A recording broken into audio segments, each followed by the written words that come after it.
All right, so let's start with a brief overview of the Fall-2 submission. The first thing that we want to talk about is exactly what information is reported for Fall-2, right? It basically includes your staff demographics and assignments, as well as the course sections for your teachers and the student course sections that are enrolled in those course sections on Census Day. You will also be submitting your English learner services and the post-secondary status for the high school districts, right? Basically, this Fall-2 data has important functions. It identifies the number of staff in various job classifications, including your teachers, administrators, pupil services, non-certificated administrators, as well as charter school non-certificated teachers, and your itinerant or pull-out push-in teachers that have a statewide educator identifier or a seed number. And in addition to that, the data is also used in assignment monitoring to evaluate appropriate teaching staff assignments with the courses that are taught, and provide LEA class enrollment counts that include every student actively enrolled in a course on Census Day in the current academic year, as well as the reporting of survey results for career technical education or CTE completers and students participating in California Partnership Academy or CPA program if that information is available 6 months after exiting secondary education. So that at a high level is the data that you submit for Fall-2 and how that data is used for various reporting purposes. There are several file types that you have to submit for Fall-2, and it includes your staff demographics, assignment, course section, student course section, and lastly, PSTS for those secondary education LEAs, right? So the data submission sequence is still very important for Fall-2, I would say, because there are interdependencies between these different files or there are relationships that exist, right? So if you submit them out of order, you will come across validations or data discrepancy errors that you would need to resolve.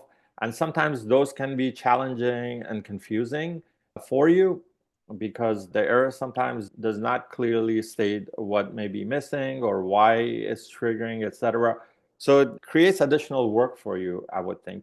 But just to avoid all of that, try to submit your data and post them in the sequence that you see here.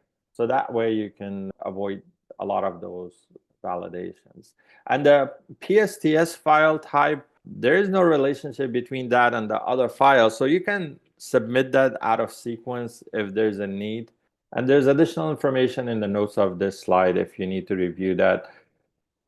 As I mentioned earlier, your Fall-2 data consists of various data types, right? And some of that data is used for assignment monitoring, and that includes your staff demographics and assignments, as well as your course section and student course section file types, right? It will provide data for assignment monitoring, and there are a couple of reports that are available that you should review, reports 4.3 and 4.5.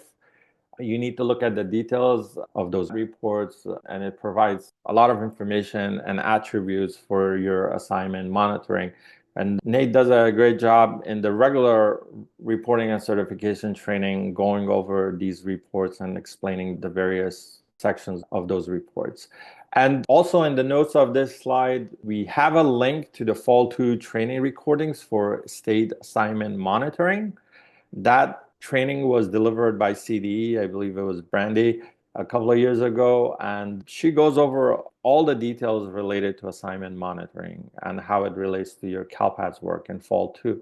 I strongly recommend that you take a look at that recording if you need a review or if you're new to learn more about assignment monitoring. And we will also spend, again, a bit of time later in this presentation going over some of those assignment monitoring scenarios on how to avoid misassignments. As far as the Fall-2 prep work that's ahead of you, on the CalPADS side, you want to start with auditing your CalPADS accounts and roles. and ensuring that everyone in your LEA have active accounts with the appropriate roles assigned to them, and also determine your data stakeholders earlier on that you need to collaborate with, and review the upcoming Fall 2 changes with those folks internally and make them aware of what changes are part of this submission, and build a Fall 2 calendar using the Fall 2 task list. Right. So this is your internal calendar that I'm talking about. The Fall 2 task list has been updated and it breaks down all the various tasks that are related to Fall 2. So that way you can assign it to various individuals and also have a completion date for those tasks. So that way you can meet the deadline on time for Fall 2. And you want to establish error correction strategy internally, and CD has set up a milestone for clearing your errors, which is February 7th, which is right around the corner, actually. So the Fall 2 submission window, as you already know, is very short. And the reason for this milestone is to basically clear your errors and give yourself time to really review the content of your reports and make additional amendments if you need to before the deadline of end of February, right? And we'll talk about that in a minute. So those are your CalPAS activities. And then on a local student information side, you want to verify that the Human Resources Department has updated the staff credential and years of service.